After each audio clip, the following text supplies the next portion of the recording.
तुम्हें उस दिन पर रोना चाहिए जो तुमने नेकी के बगैर गुजार दिया। सब्र में कोई मुसीबत नहीं और रोने धोने में सवा नुकसान के कुछ फायदा नहीं। किसी औरत, बच्चे या अपाहज को कत्ल मत करना। दरख्त मेवादार को मत काटना। फजूल खर्ची करना ना बुखल।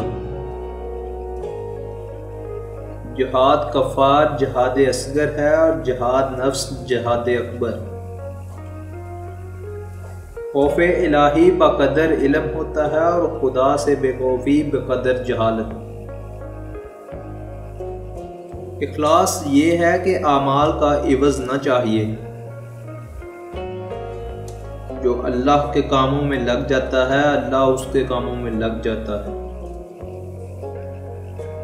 इंसान ज़ईफ़ है, ताज्जुब है कि वो क्यों कर खुदाए कवी की नाफरमानी करता है।